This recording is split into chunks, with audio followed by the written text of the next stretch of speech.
ব্যক্তিগত গোষ্ঠীগত দলীয়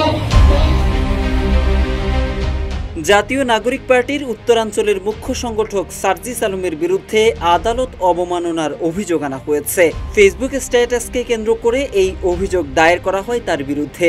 জানা গেছে, হাইকোর্ট নিয়ে বিরূপ মন্তব্য করায় এমন পদক্ষেপ নিয়েছেন একজন আইনজীবী।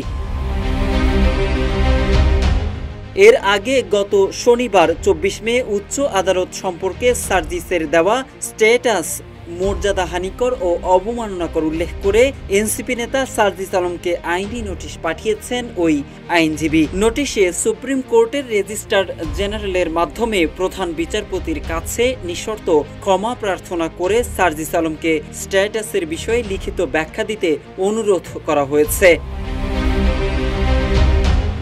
নোটিশে আরো বলা হয়েছে, নোটিশ গ্রহণের 2 ঘন্টার মধ্যে প্রকাশ্য সংবাদ সম্মেলনের মাধ্যমে দেশের জনগণের কাছে তাকে নিঃশর্ত ক্ষমা চাইতে হবে। তবে তা না হলে সার্জিস আলমের বিরুদ্ধে আদালত অবমাননার মামলা করবেন বলে উল্লেখ করেন নোটিশদাতা আইনজীবী। সেই নোটিশের জবাব না পাওয়ায় আজ 28 মে বুধবার হাইকোর্টের সংশ্লিষ্ট শাখায় অভিযোগ দাখিল করেন আইনজীবী মোহাম্মদ জসিমউদ্দিন। আইনজীবী মোহাম্মদ জসিমউদ্দিন বলেন, সার্জিস আলমের বিরুদ্ধে আদালত অবমাননার আবেদনটি করা হয়েছে। হাইকোর্টে আগামী সপ্তাহে আবেদনের উপর শুনানি হতে পারে।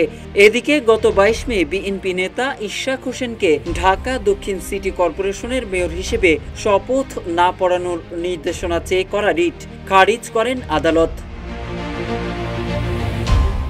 হাইকোর্টের ওই রায়ের পর ওই দিন সকাল 11:49 সার্জিস আলম তার নিজের ভেরিফাইড ফেসবুক আইডিতে একটি পোস্ট দেন। সেখানে তিনি প্রশ্ন তোলেন, মব তৈরি করে যদি হাইকোর্টের রায় নেওয়া যায় তাহলে এই হাইকোর্টের দরকার কি? এদিকে এই ফেসবুক পোস্টকে ঘিরেই সার্জিস আলমকে আইনি নোটিশ পাঠিয়েছিলেন আইনজীবী মোহাম্মদ জসিমউদ্দিন। তবে সেই নোটিশের জবাব না পেয়ে এবার সার্জিসের বিরুদ্ধে আদালত অবমাননার অভিযোগ দায়ের করেন ওই আইনজীবী। মোহাম্মদ সাইফুল ইসলাম, ইত্তেফাক।